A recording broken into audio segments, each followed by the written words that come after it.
Krishna, Hare Hare, Hare Rama, Hare Rama, Rama Rama, Hare Hare,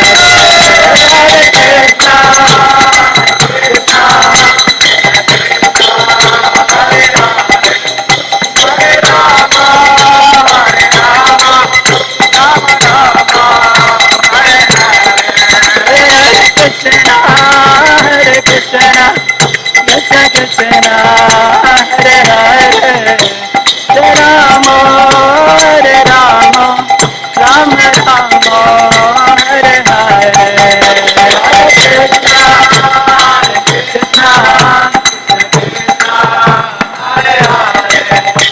Hare Rama,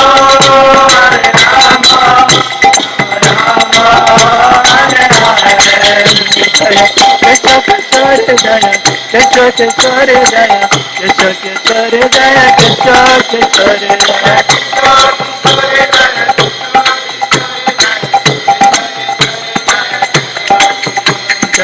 Gauranitai, Gauranitai, Gauranitai, Jaya Gauranitai.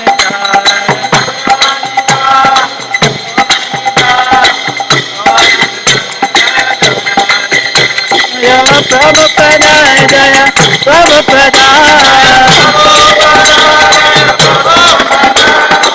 Prabhupada, Jaya Prabhupada, Jaya Jaya Prabhupada, Prabhupada, Prabhupada, Jaya Jaya Prabhupada.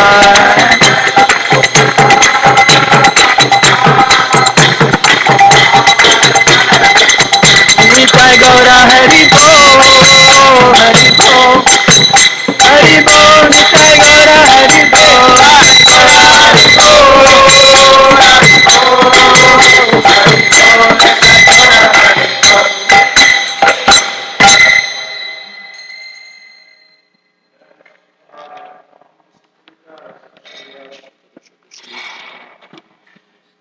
Esi Bhaktivedanta Swami Srila Prabhupada ki Jaya Vishnu Paparamam Saparivraj Gacharya Ashuturu Shri Srimad Zavangris Srila Bhakti Siddhanta Saraswati Thakur Prabhupada ki Ananda Koti Vaishnava ki Nam Charya Srila Haridas Thakur ki Praise the Lord Shri Krishna Chaitanya Prabhu Nityananda Advaita Gadadhara Srivasadi Gaur Bhakta Vrindagi Shri Shri Radha Krishna Gopinath Sham Kun Radha Kun Giri Govardhan Ki Rajman Vrindavan Dham Ki Maya Purnavadip Dham Ki Purushottam Kshetra Jagannath Puri Dham Ki Tumuna Mai Ganga Mai Ki Tosi Devi Bhakti Devi Ki Kali Yuga Pavan Harinam Sankirtan Yakna Ki Taragramanam Hare Krishna Mantra Ki Brihad Madanga Chalananda Book Distribution Ki Paramakaruna Shri Shri Varanitai Ki Shri Shri Jagannath Subhanja Maharani Ki Shri Shri Kishore Kishori Ki Samveda Bhakta Vrindagi Itai Gaur Pramanandi. All glories to the Son of the bodies, all glories to the Son of the bodies, all glories to the Son of the bodies, all glories to Shri Shri Guru and Gauranga.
guess.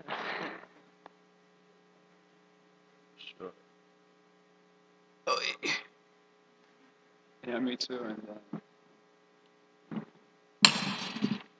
okay. Jaya Radha Madhava Kunja Vihari. This chapter is over. Jaya Gopi Janavallabha Girivardhari Nandana Jamunatira Vanachari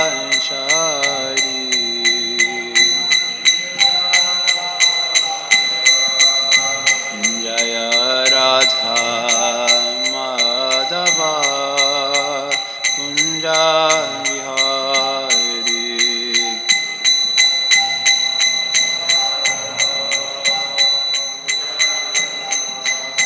Jaya Radha Madhava Kunja Vihari Madhava Kunja Vihari Jayam Vishnupad Paramahamsa Parivraj Pracharya Shutarushtha Shri Srimad Divine Grace Srila Prabhupada ki, Grantaraj Srimad Bhagavatam ki, Gaur Premanandi, all glories to the Assam devotees. All glories to Shri Shri Guru and Gauranga. Om Ajnanantamirandasya Ganandana Chalakaya Chakshurunmilitam Yena Tasmai Shri Guruve Namaha Shri Chaitanya Manobhishtam Stapitam Yena Bhutale Swayam Rupakadamayam Dadati Swapadantikam Vancha Kalpaturubhyascha Kripa Sindhubhyareva Cha Patitanam Bhavanebhyo Vaishnavebhyo Namo Namah Jaya Shri Krishna Chaitanya Prabhu Nityananda Shri Advaita Gadadhar Shri Vasari Gaura Bhakta Vrinda Hare Krishna Krishna Krishna Hare Hare Hare Rama Rama Rama Hare Hare O Namo Bhagavate Vasudevaya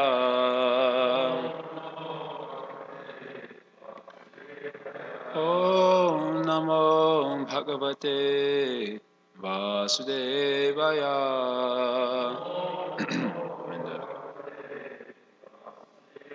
O Namo Bhagavate Vasudevaya Vasudevaya Srimad Bhagavatam, Canto 6, Chapter 10, starting with text number 28. Sarve prayasa abhavan vimogha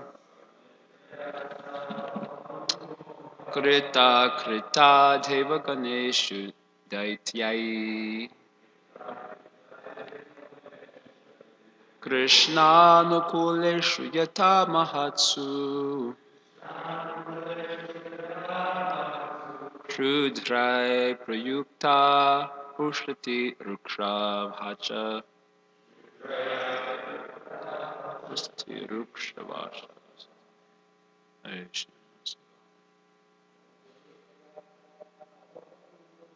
Sarve prayasa bhavan vimogha Krita krita deva ganeshu daityai Krishna nukuleshu yata mahatsu Shrudra prayukta usati ruksha word to word meaning sarve all prayasa endeavors abhavan were vimogha futile krita performed. Krita again performed. Devaganeshu unto the demigods. Daityai by the demons. Krishna anukuleshu who are always protected by Krishna. Yata just as Mahatsu unto the Vaishnavas. Shudrai by insignificant persons. Prayukta used. Ushati unfavorable. Ruksha rough. Vacha words. Translation and purport by Srila Prabhupada ki Jai. Translation: when insignificant persons, Shudrai, use rough words to cast false, angry accusations against saintly persons, their fruitless words do not disturb the great personalities. Similarly, all the efforts of the demons against the demigods, who were favorably situated under the protection of Krishna, were futile. Purport: there is a Bengali saying that if a vulture curses a cow to die, the curse will not be effective. That seems like a strange saying. Similarly, accusations made by demoniac persons against devotees of Krishna cannot have any effect. The demigods are devotees of Lord Krishna, and therefore the curses of the demons were futile. That's the end of the purport.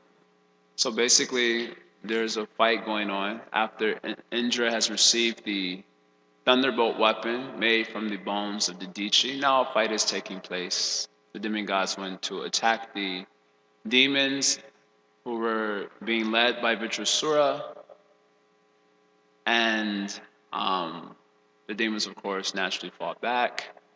And the demons' efforts, we're hearing in this verse, the demons' efforts were useless. Because, why were the demons' efforts useless? Because the demigods were backed by Lord Krishna, by the protection of Lord Krishna. Krishna anukuleshu means the demigods had the backing of the Supreme Lord. So all the efforts of the demons to subdue them were useless.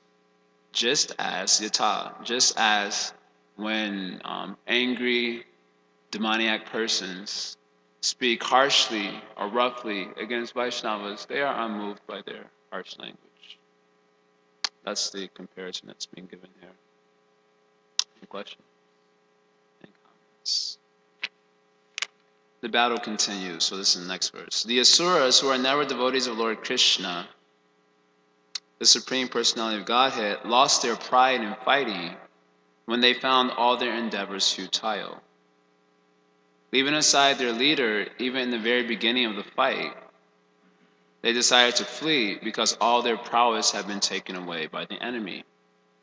So the demons were fighting, and seeing that they were getting dealt with very effectively, they became afraid and began to run, leaving their leader, Vitrasura, aside. See you later, you're on your own.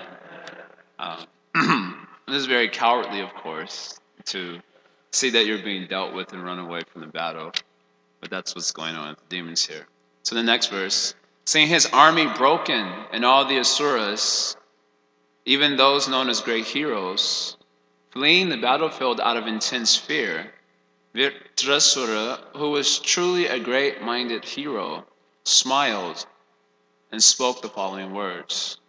So seeing all the demons fleeing, even the ones that are supposed to be considered great heroes, they are also running.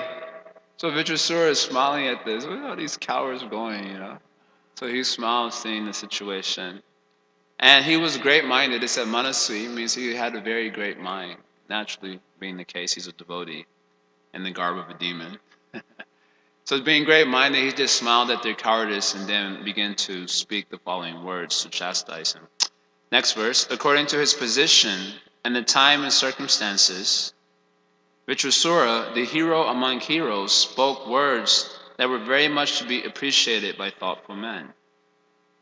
He called to the heroes of the demons, O Viprachiti, O Namuchi, O Puloma, O Maya, Anarva, and Shambhara, please hear me and do not flee. Next verse has a purport. This is a good verse, actually. This one and the next one. Good verse from the chapter. We'll recite the Sanskrit. Oh, how many of you have little thingies? Okay, you can. Jatasya mrityu dhruva eva sarvata pratikriya yasya na cheha klipta loka yashashchata tato yadihyamum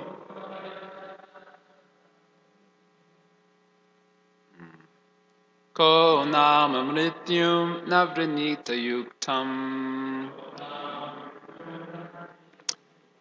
So Vitrasura said, all living entities who have taken birth in this material world must die. Jatashamritrum dhruva eva sarvata. So eva sarvata, all the living entities in various bodies, and sarvata. Jatashram, they have taken birth. Mrityu dhruva, certainly they will die. Definitely, it's inevitable, they will die. Pratikriya yasana treya klipta. Surely no one in this world has found any means to be saved from death. So pratikriya means counteracting. So everyone, all living entities who take birth in this world are sure to die. And so far, no one has discovered any means to counteract it. Understand? No one has found any means to counteract it. Only promises have come, but nothing, no fruit is actually manifested. Even providence has not provided a means to escape it.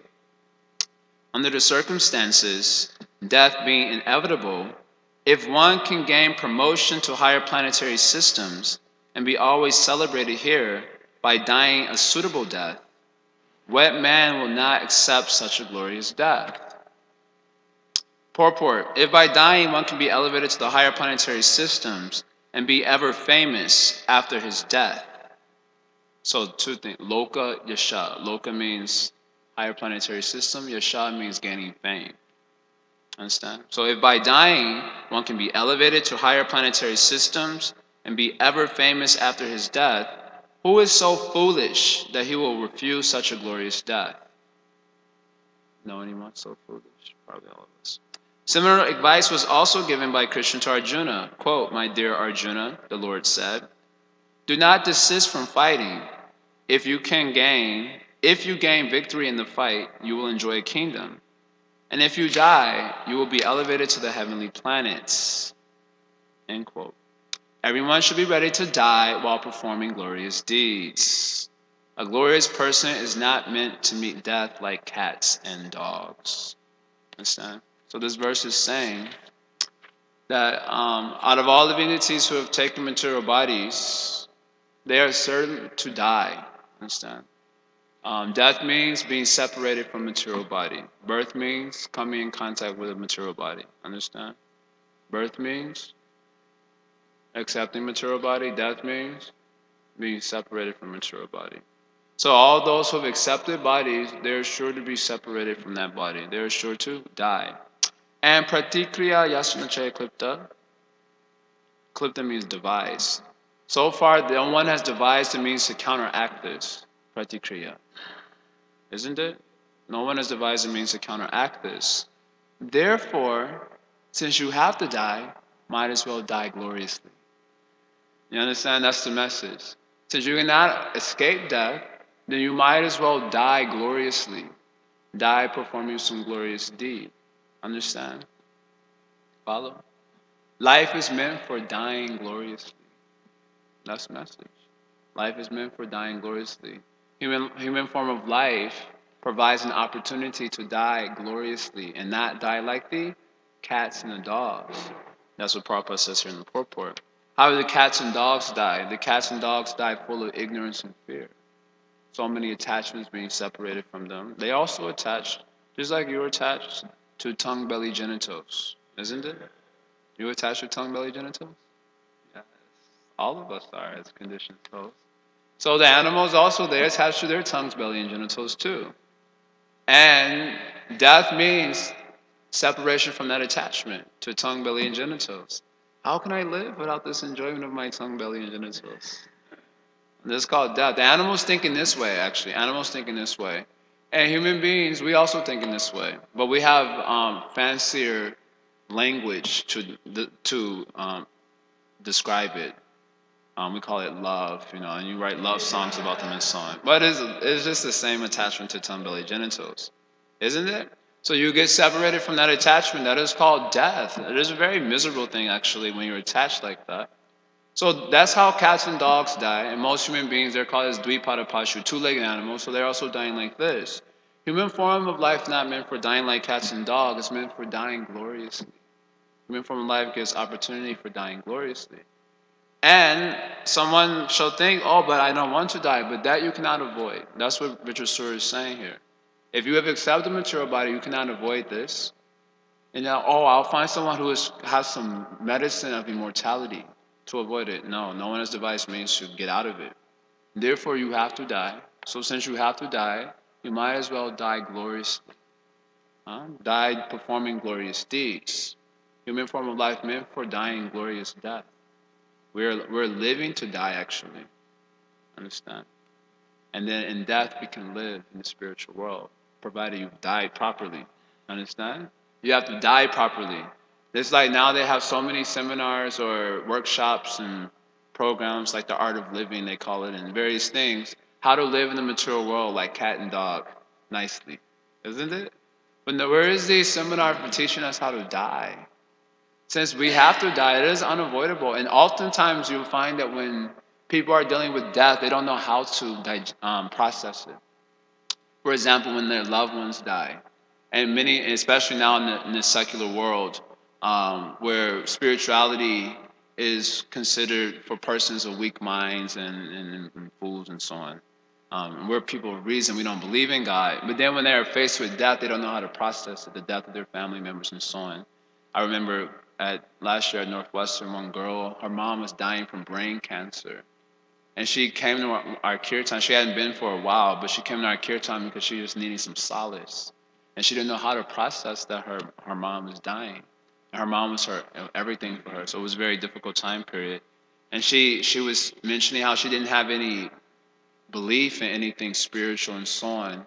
And she was saying to me, she said, I really wish I had that right now because I don't know how to deal with this. And it was tearing up her whole world. And then it was dealing with that along with all the other pressures of her life, academic-wise, economic-wise, social pressures, all of that, plus now her mom was dying. And she didn't know how to process that. So where are the seminars to teach us how to die properly or how to deal with death? No seminar like that. As Krishna consciousness movement is meant to teach us how to die gloriously. So then that glorious death is described as lokayasha. Glorious death means that death by which you can attain higher planetary systems. Of course, it can mean Swargaloka. It can also mean the spiritual world, which is highest planetary system. You die gloriously. That glorious death is that by which you can attain higher planetary system and gain eternal fame by, of course, in the case of a devotee, by pleasing the Supreme Lord. In the next verse, it clarifies what this glorious death is. It doesn't have any purport. So it says here, translation, there are two ways to meet a glorious death, and both are very rare. Understand? First one is to die after performing mystic yoga, especially bhakti yoga, by which one can control the mind and living force, and die absorbed in thought of the Supreme Personality of Godhead. That's first type of rare death. Second type of rare death, the second is to die on the battlefield, leading the army, and never showing one's back. These two kinds of death are recommended in the Shastra as glorious. So two ways to die gloriously. One way to die gloriously is to be absorbed in the Supreme Personality of Godhead. Brahma Santaranaya. Brahma means the Supreme Lord, either in his Brahman feature, Paramatma feature, and for devotees, his Bhagavan feature. There's one way to die gloriously. Die absorbed in prema, love of God. Understand? That's one glorious death. In fact, living only has meaning for getting prema. Otherwise, no meaning to living also for very long. Even the trees live for a long time, Bhagavatam says. Trees are living for 500 years, isn't it? You want to live like that? 500 years standing in one place, not doing anything? That is not very glorious. So living only has meaning for getting prema, for getting Brahma Sandaranaya, for becoming absorbed in the Supreme Lord. Otherwise, this life is useless. Understand? No use to living also. Actually, if you write a song like that, it could probably go platinum. There is no use to living life without love. They make songs like this now, and they make millions of dollars, isn't it? Yes. But there's truth. But real love is not destructible. And the material world is that it is better to have love. How does the saying go? It is better to have loved and lost than to not have loved at all. You've heard this saying before? This is a dumb saying. This is a dumb saying. It is better to have loved and lost than to not have loved at all. But ask the people who've gone through that, they'll not agree. The torment you have to go through. Actually, when you have real love, there's no question of loss. Understand? Real love is prema. Real love is eternal. So once one attains it, it cannot be lost at any moment. You understand? It's not that I love you now and that I don't love you tomorrow. It's not like that. That is not love. That is lust. Lust has a nature of always changing. Understand? Krishna says in the Bhagavad Gita, that which is sat has the nature of not changing, and that which is asat has the nature of always changing. Yes? So that which is asat has the nature of constantly changing. So if you say that you have love, but it changes into hate next day, then that means it was asat. That wasn't really love. Real love means the nature of sat platform, no change. So once you get prema, there's no question of losing it. Understand? You can't fall out of love with Krishna. Once you fall in love with Krishna, that's the point of no return. And you're gone, fellow. Gone case. Finished. Understand? That is the goal of life, to fall in love with Krishna. And that's the point of no return. It is not that you fall in love with Krishna and then one day you say, I don't know if I like Krishna or not. Not like that. That is lust. So there's a nice statement. I think it comes in the CC. Srila Bhaktisiddhanta is quoting it here. Prema dhana vina vyarta daridra jivan dasukari veta more deha prema dhan. If you all had the verse, we could sing it. This is a really sweet verse. It says here, life without love is useless and poor, they say. Appoint me in thy service, O Lord, with love as my pay. Did you catch that? That's sweet. Srila Bhaktisiddhanta translated it like this. Life without prema, life without love is useless and poor, they say. Daridra jivan means poor jivas. It's like the Mayavadis, they say we're poor Narayanas. They refer to everyone as Narayana. We are Narayana. They say Narayana Namaha. That's how they greet each other. Narayana Namaha. Narayana Namaha. Like that lady at the yoga studio.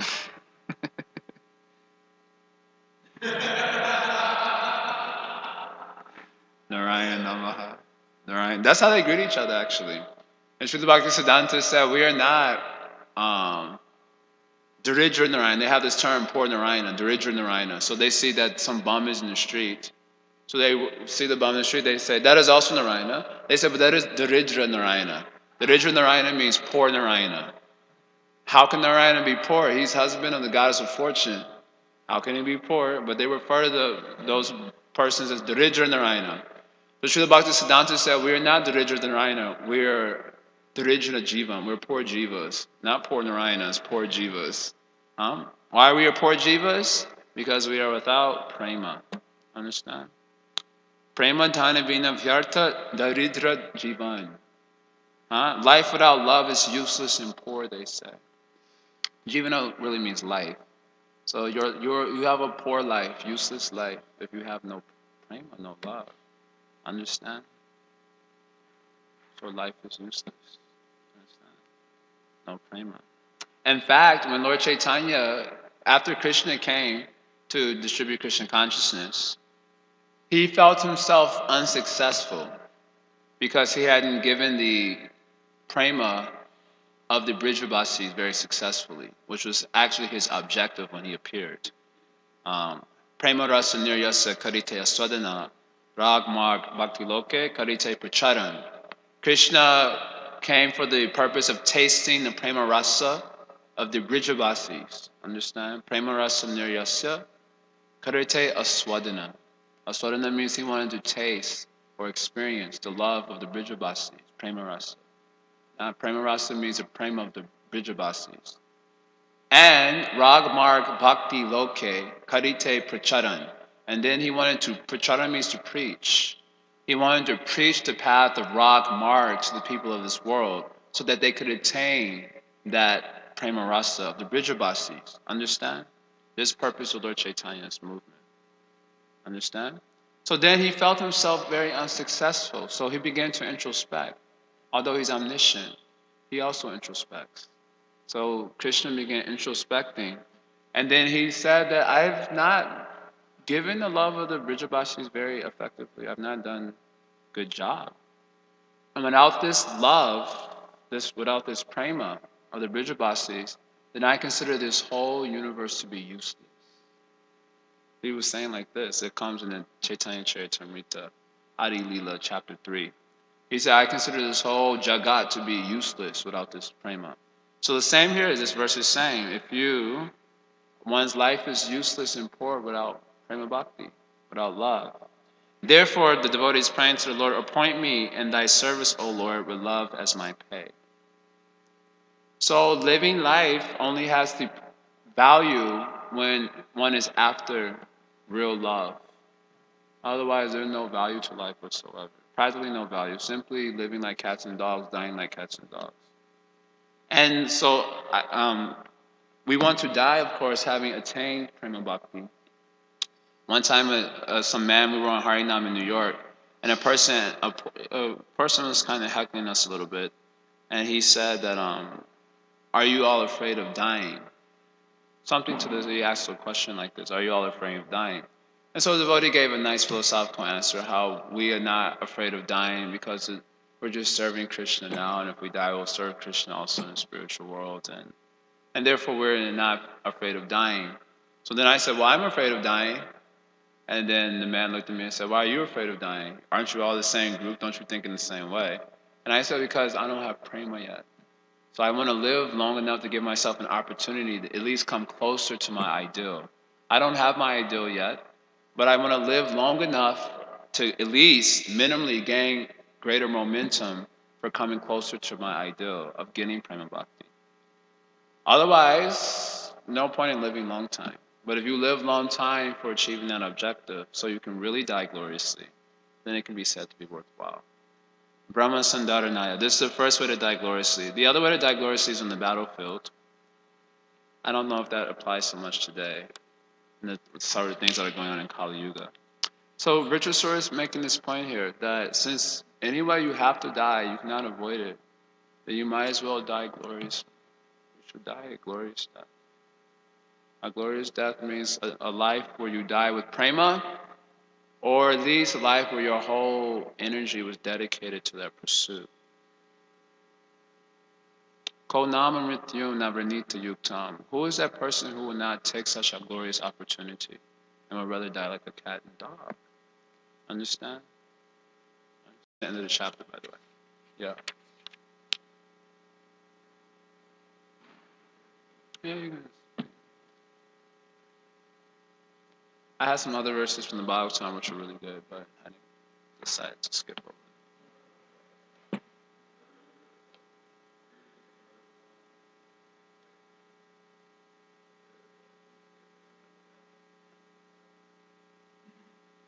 If you attain to having planets anytime, it would be a bad thing.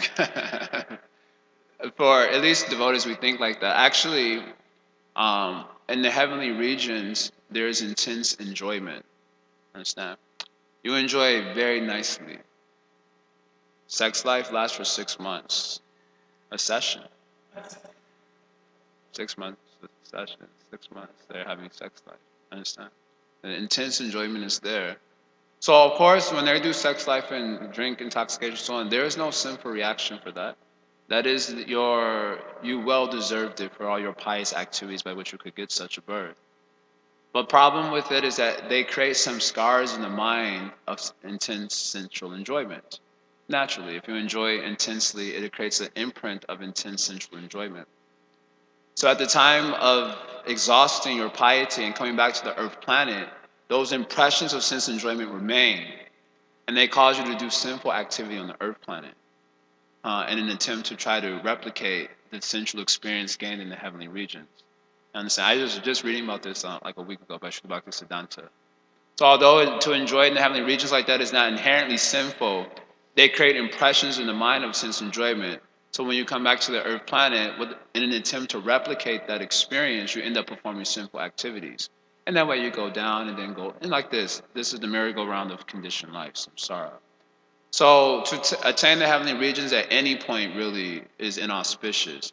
In fact, to attain any position in the material world is inauspicious. Whether it be pious or impious, it is all inauspicious. If you become a criminal, that is inauspicious. If you become the CEO of a company, that is inauspicious.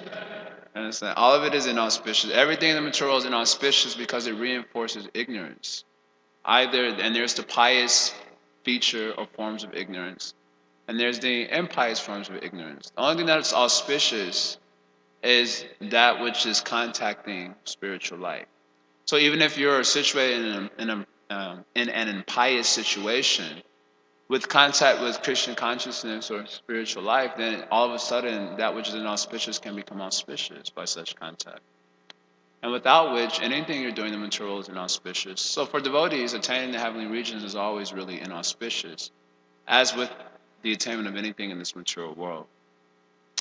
And so in other Kali Yugas and in this Kali Yuga as well, even where Lord Chaitanya appears, such an attainment will be inauspicious. In other Kali Yugas, Lord Chaitanya doesn't come, but the Yuga Dharma is still there, Hare Krishna. But the type of prema it can engender is in relationship to the realm of Vaikuntha. Only in the Kali Yuga where Lord Chaitanya appears does the Harinam Sankirtan movement provide the opportunity for attaining Braja Prema. So this Kali Yuga is pretty auspicious. And we have to also have the faith that if we're unsuccessful in this life, Krishna is not going to make an arrangement for us to take birth in the heavenly regions. If we were really after the real goal of life. That's what I'm saying. So to die gloriously means that either you die with prema, and provided that might not happen to many of us in this life, there is no loss. It is not that bhakti is a one lifetime program. It can be. Srila Prabhupada says that you can go back home, back to Godhead in one life. But all that means is you can go back home to Godhead in one life. It doesn't mean you will go back home to Godhead in one life. You understand? That's all it means. So it is possible to go back home, back to God. But what do you need to be doing in order to get the goal of our life? So provided that for many of us, it may be a multi-life program in terms of achieving our highest ideal. But as long as you're set on that ideal, vyavasayamika buddhi ekaha kurunandana, right? As long as you're having faith, vyavasayamika buddhi, as Srila Prabhupada has described it, refers to the faith that by applying Krishna consciousness with this objective, it will manifest the results. I will achieve my ideal. The word ideal generally is a word that refers to things that are nice but unattainable. And like an ideal, for what would be a high ideal? That everyone in the world loves each other. That's called an ideal. It's something it's nice, but it's unachievable. So similarly, a lot of the loftier goals of Christian consciousness, like prema, it's like a nice ideal. But for many, they may be thinking that it is unattainable. It is beyond contemporary feasibility. We'll not be able to get it. So we should just be satisfied with doing something connected to Krishna, and then we die. Certainly, by Srila Prabhupada's mercy, we'll be brought back to the spiritual world. That's okay, and it's all right. But probably you're gonna have to take a few more births. And there is no loss in that. Vyavasayatmika buddhi refers, as Prabhupada describes in that purport, it refers to the faith, the conviction that by pursuing Krishna consciousness, I will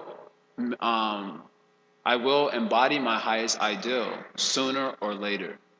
That's called Vyavasayatmika Buddhi. So Eka, he remains resolute in his determination. So either we die with prema or we die with this resolute determination. And I don't care how long I have to wait to get it. Understand? Like Mukunda Dat. Lord Chaitanya said, you won't see me for 10 million years. Mukunda Duster. He's went into ecstasy. Now, if we had heard that, we would have been, all those rounds I chanted for nothing. We think like this. In another way, Mukunda Dat only thought one thing: Lord Chaitanya will see me. Never mind how long it's going to have to take. And in fact, Bhaktivinoda Thakur described me in Daryat. You know this from Nectar of Instruction. Utsahan Nishchayat. Daryat means patience, or means sober, patient. He says a person, patience means that I'll get the goal of life, this life, or after 100 lifetimes. But in any way, I will not give up my determination to attain Krishna. He says such a mentality is called patience. So even if I have to wait 10 million years to get it, I will get it. Vyavasayatmika Buddhi refers to that conviction that it will come. I will embody my highest ideal sooner or later. So we die with that Vyavasayatmika Buddhi, or we die having attained prema. Both such births are glorious, deaths, both types of death are glorious. And we have to have the faith that if we're dying with that Vyavasayatmika Buddhi, having yet to attain prema, then Krishna is not going to make me take birth in the heavenly regions. That's the reason I just described all these things.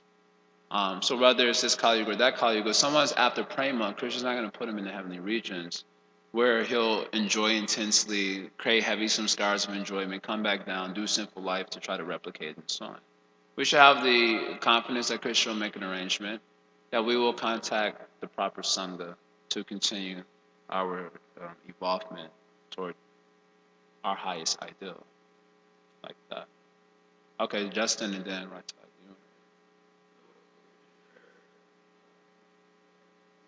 you. Yeah.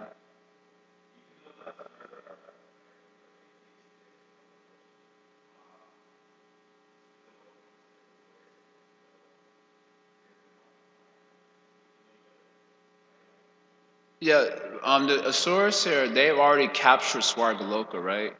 So in a very literal sense, we're fighting for Swargaloka. They're actually already captured, and the demigods are trying to get it back. So he's saying by fighting, and it's like a general principle for warriors as well, what we're hearing about Kshatriyas, that there are two ways to die. You can die on the battlefield, and by such glorious death, you can attain Swargaloka. Now, in the case of the demons here, will they attain Swargaloka? Probably not. There are a lot of factors that go into perhaps their particular situation, their particular karmic situation. But as a general principle for warriors, they don't run away from the battlefield. That's the point that's being made here. And Prabhupada's quoting Krishna speaking to Arjuna in chapter 2, that happy are the Kshatriyas where such a fighting opportunity comes even without looking for it. Why are they happy? Because it either allows them to attain the kingdom, the earth kingdom, along with all the opulences and fame, or else they'll attain Swargaloka. So Kshatriyas will not abandon such an opportunity. And it's also a dharmic, or against the principles of dharma, for Kshatriyas to run away from the battlefield. So to die in such a way is certainly glorious. We're hearing Vitrasura speak about that. It seems like more like a principle. He's a great-minded person, so great-minded persons generally tend to speak in principles and not be concerned about the excessive details of particular individual karmic situations. So as a general principle, this is what is understood. Now, whether demons actually gets from, probably not. Maybe they've done a lot of demonic things that get something else. But as a general principle, this is the point. All right. Yes, great-minded person, generally speaking, principles. Therefore, if you don't catch the principle and you were looking for details, then you'll get confused. It'll say some principle understanding that we have to capture. Yeah.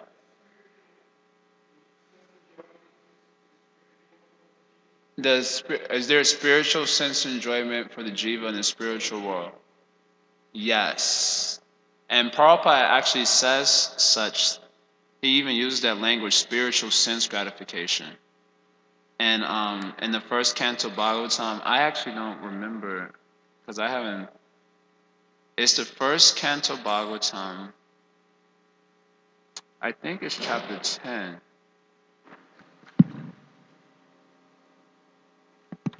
I'll have to look it up. But yeah, Prabhupada says that we are after spiritual sense gratification. Oh, maybe I can just look in database here. There is spiritual, but we have to understand that what is the enjoyment of the jivas in the spiritual world? It is not like the enjoyment of the conditioned souls. The two are not the same. In the spiritual world, their sense of identity with Krishna is complete. Understand? So although they are individual souls, their identification with Krishna is such that Krishna's only desire is to satisfy his senses in one sense. That is called prema in fact. And prema means a desire to satisfy Krishna's senses. So in other words, their identity with Krishna has become so complete that they cannot think outside of the happiness of Krishna. In the material world, we're able to easily think outside of the happiness of Krishna. Why are we able to easily think outside of the happiness of Krishna? What's the answer?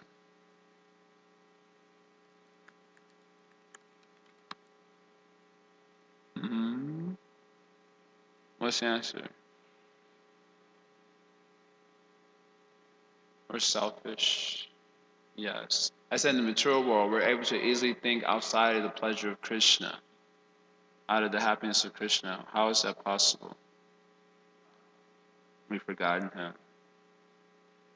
We think we're Lord. Yes, anything else? And then enjoying control. Yes. All these answers are correct. we think that we're separate from Krishna. This is called Maya. So because of the sense of being separate from Krishna, we have separate interests. You follow? But in the spiritual world, they identify with Krishna in love. Bhakti is an energy that forces one to identify himself wholly with the beloved without losing his individuality.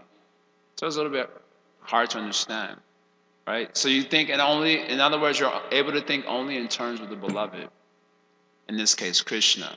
So there's happiness of the senses in the spiritual world, but is the happiness derived from seeing Krishna as happy, in simple language. And if my distress is the cause of Krishna's happiness, then that distress is my happiness. They think in this way. This is described by Srimati Radharani herself in the verse Asli Shava Padaratam Panashtama. Huh?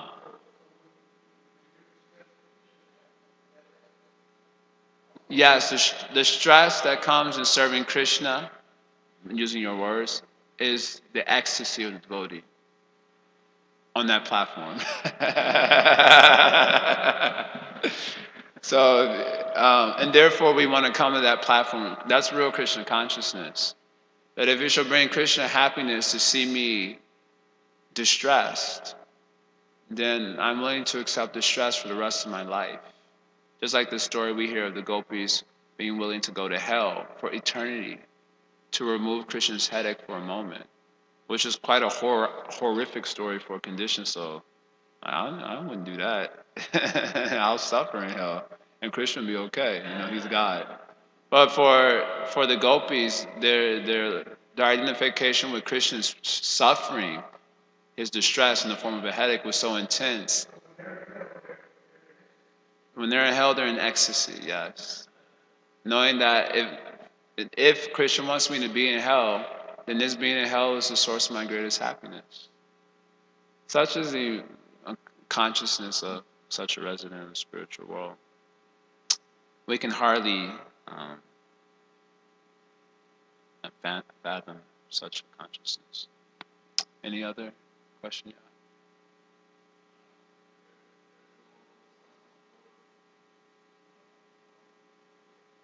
There is only prema in Sanskrit for love of Godhead. Yeah, so there is no love in the material world in sense of love between man and woman and all these things. Or mother and son, or friend and friend. Yeah. None of it is real. They are illusion, huh? All of it. That's disheartening, isn't it? Huh? That is also false. It's an illusion. I'll just let that simmer for a second. Let it simmer in the heart and dishearten everyone for a second.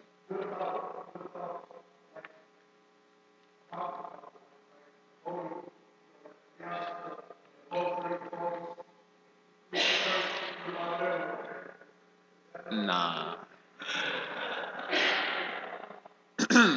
What about love? We have to understand, what does love mean? See, the thing is with words like love, people speak them without defining what it is. So unless you give a clear definition of what it is, you cannot understand what people are actually talking about when they use the word love. Nor can you distinguish it from other things which aren't love, right? So therefore, when you're speaking, you have to define all your terms so that people know exactly what you're talking about and can also be able to distinguish between what you're actually talking about and what you're not talking about.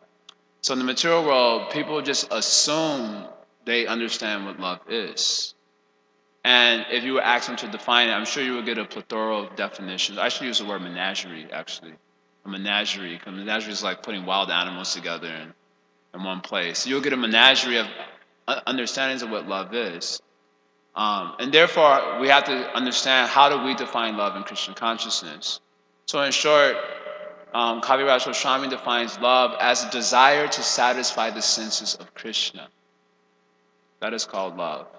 And the desire to satisfy one's own senses, including the mind, the mental state based on a false egoistic conception of self, that is called as kama, or material lust, often misnamed as love in the material world. So in the case of like a conjugal lover or friends or parental relationships and so on, those relationships are based on false egoistic conceptions of self. That's why it can be love intrinsically. For example, a mother loves her child, and she loves her child more than she loves any other children. Why is that? Because she has a false egoistic conception of herself that extends to that entity which she calls her child. So then, according to how sometimes people's egoistic conceptions extend to include their nation, sometimes they extend to include animals and insects and so on.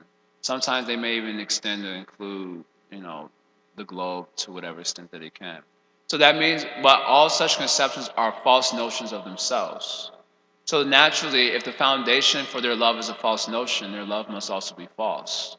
You follow? If the foundation is a false foundation, then anything built upon it is also of the same nature, flimsy and false, temporary.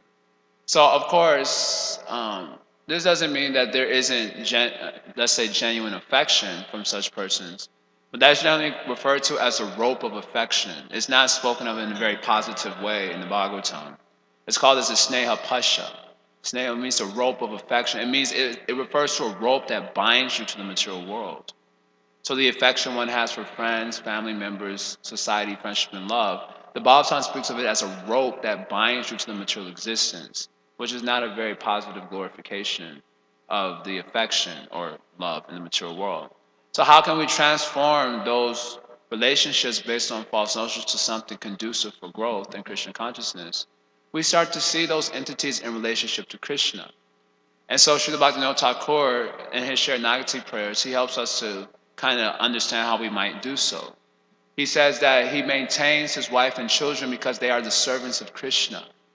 And therefore, being the servants of Krishna, for him to attempt to maintain them by whatever means necessary is pleasing to Krishna. He says that my home is not different from Goloka Vrindavan and the temple of the Lord, and therefore I maintain it. Otherwise, I would not maintain it. But because this is the place of the Lord, therefore I am maintaining it. And I'm simply a dog, like a dog in the front of the door of the Lord's house. In this way, it's a reconceptualization of these entities in relationship to Krishna. And that way we can say that there's a genuine exchange of love between those entities because it's in relationship to Krishna. At least that's how we define love in the Krishna consciousness movement.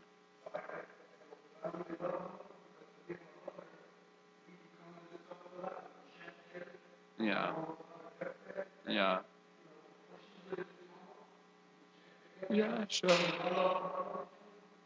Yeah, the love. Sure. I mean, I'm not going to say it wasn't. Of course it was genuine.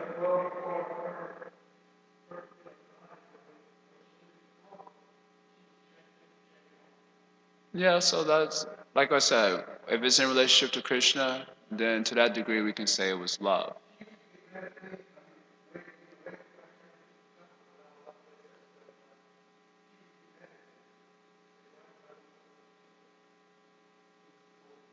Yeah, like I said, like I said, if it's in relationship to Krishna, it can be called loved. But even in those relationships, like in the Bhagavatam, Queen Kunti is a pure devotee of Krishna. And all of her children are also pure devotees of Krishna. But she's praying to Krishna, please break my attachment to the Vrishnis and the Pandavas. But they're all pure devotees. Aren't you supposed to be attached to pure devotees? Isn't that like a good thing? And the answer is yes, it is a good thing to be attached to devotees. But she's saying that I have some material aspects to my relationship with these persons. And so, my dear Lord, can you please remove those material portions so that it can be really based fully and solely only on you? And so, in the same way, we would like our relationships to be accordingly, you know. And a lot of our relationships as devotees, Krishna is the center. But there may be, at least in the case of some of us, other elements at play that don't really have much to do with Krishna. So then we may pray to the Supreme Lord in a similar way like Queen Kunti. Please, Lord, remove those material portions, the kind of mundane attachment that is coming up sometimes in these other things. Remove those portions so that it can really be based solely and wholly on you. And our exchange with one another is really about you. And that's kind of how we define love in the Christian consciousness movement, like that. So to the degree it's focused on Krishna, we call it love. Otherwise, ain't no love in this material world. I don't have my guitar. I wrote a single called "Ain't No Love in the Material World." I wrote it for Justin because he was really attached to this idea, so I decided to write a single for him called "Ain't No Love in This Material World." Not from the mother, not from the friend, not from the conjugal lover. Amen. It is disheartening. I remember the first book I read was The Science of Self-Realization. And my whole quest for spiritual life, as I've often mentioned, was I was wanting to fall in love also. Being an illusion, not knowing what that all meant. But I was wanting that. When I read SSR, Srila Prabhupada was writing in there in a response to a letter written to him by Lynn Ludwig, that he said, she in her letter, she kept saying, love is and let love be, like this very kind of new agey. And Prabhupada responds to her, and you should know that there is no love in this material world. And then he just goes on to describe why there's any. And I remember when I read that, it was in the middle of the night when I was reading that. And my whole quest for spiritual life was for love, you know. So I'm reading this and probably said, there's no love in this material world. And I was like, I knew it. Because I was kind of getting a hunch right before I read SSR. I remember asking my mother 3 weeks before I read the SSR, would I ever fall in love? I remember asking my mother that at the Dominic's. It's now a Joel Osco here. They used to have a Starbucks in there. And I remember sitting there at the Starbucks with my mother. She bought a coffee. And I had to ask her if I would ever fall in love there. And she was like, yes, everyone falls in love. And as she was describing it, I was like, this sounds like a bunch of crap. And I remember thinking that, you know, and then the hunch was coming to me, maybe there isn't any love in the material world. And I was getting, of course, it's a depressing feeling to go with, you know, because that's what life is actually meant for, materially speaking and spiritually speaking, in a lot of ways. And then I read that in Prabhupada's SSR as kind of a reaffirmation or reconfirmation of that, and I was just like, wow. Okay, that's a little disheartening. And then let me see the whole, of course, the whole picture doesn't say there's no love, but there is no love unless it has its relationship with Krishna. Otherwise, whatever we call love is just a misnomer. So, you know, the canvas is a little bit bigger than that statement. There is love, but it has to share its relationship to the Supreme Lord. And because at the present moment as conditioned souls, we don't understand what a relationship with the Supreme Lord actually entails. We have no bhava in terms of one of the four rasas. And so our relationship right now it's more of a conjecture than it is an experience. Our relationship with Krishna at the present moment is a religious orientation and not an experiential one, right? You experience your relationship with Krishna and one of the four rasas. Anyone here is experiencing that? Anyone? No. So our relationship with Krishna at the present moment, which is a good start, is a religious orientation. One that is perhaps without much experience of the transcendental platform. And therefore, when we hear love can only be in relationship to Krishna, it feels a little uncomfortable for us. Because we're like, our relationship with Krishna right now entails only the religious orientation and not the experiential one.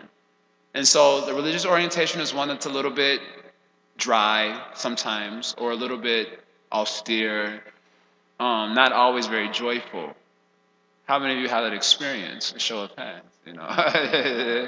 How many of you experience a religious orientation? That means our sadhana as a great form of bliss on a daily basis. You like cartwheeling down the stairs to come to Mongol Artsy.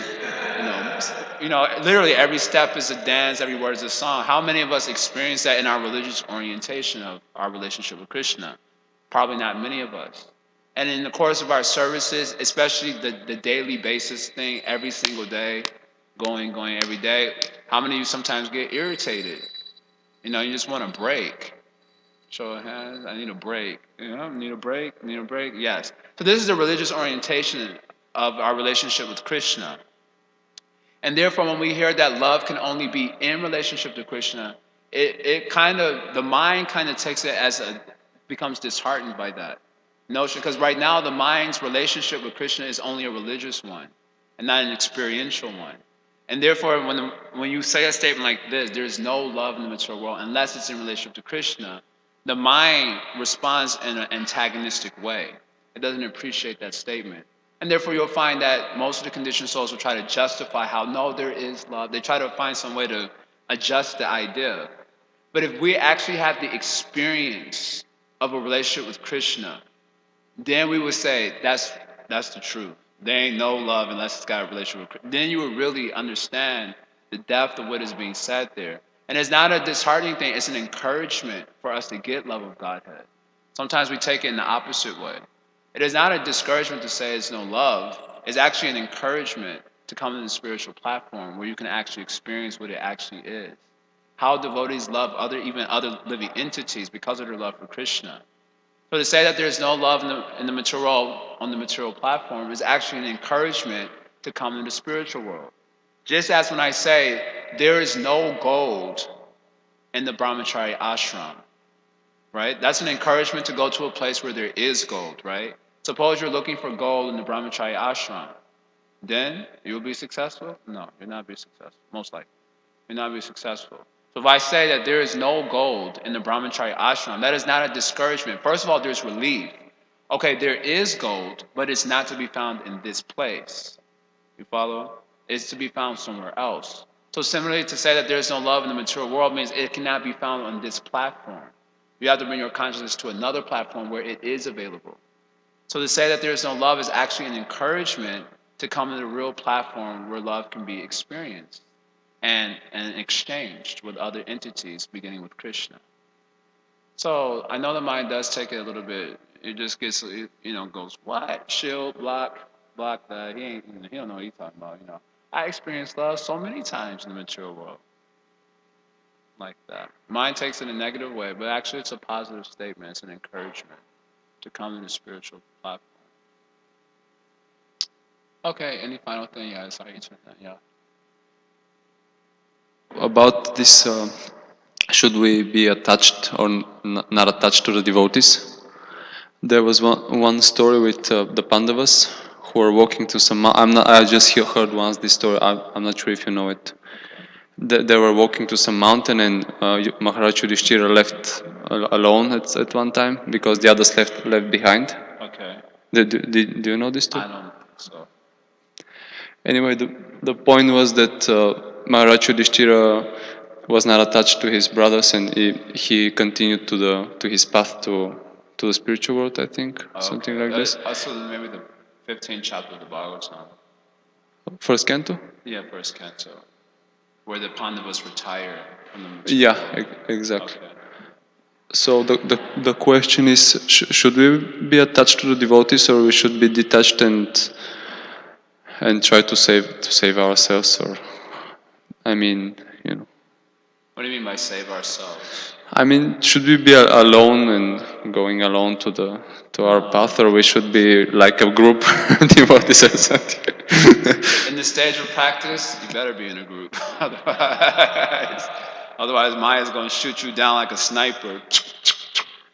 And I always say that Maya was the first person to come up with the notion of divide and conquer.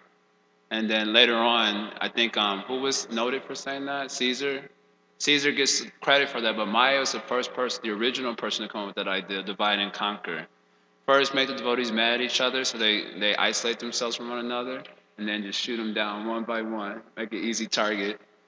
So definitely, when we say attachment to devotees is important for our progress, so we have to be attached to devotees. Yeah, that should be there. Now, there are many verses from the Bhagavatam glorifying the attachment to devotees. And it's not that when the Pandavas, for example, are retiring for the spiritual world, that they are detached in the sense of like callous toward the devotees at that point. They are still attached, but then their actions are manifesting for particular purposes, perhaps for setting an example for how one should leave this world, etc., for various reasons. But we see in Gaur Lila, which is really Gaur Lila is more important for us in a lot of ways than the examples of the Bhagavatam.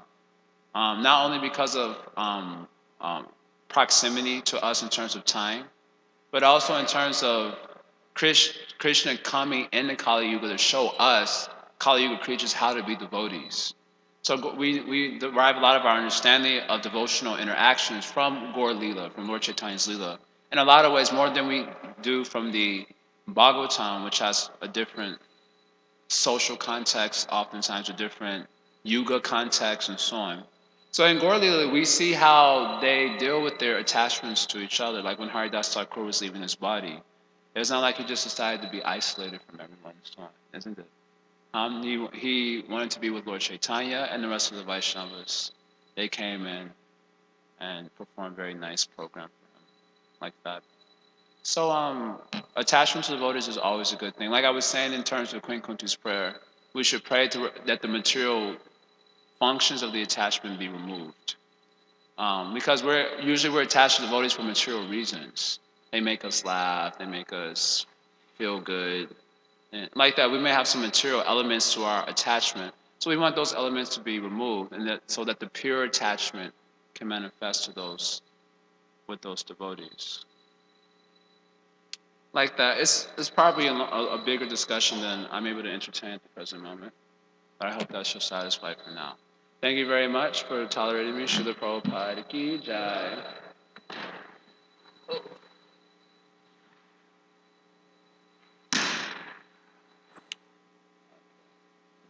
Like my encouraging class. So.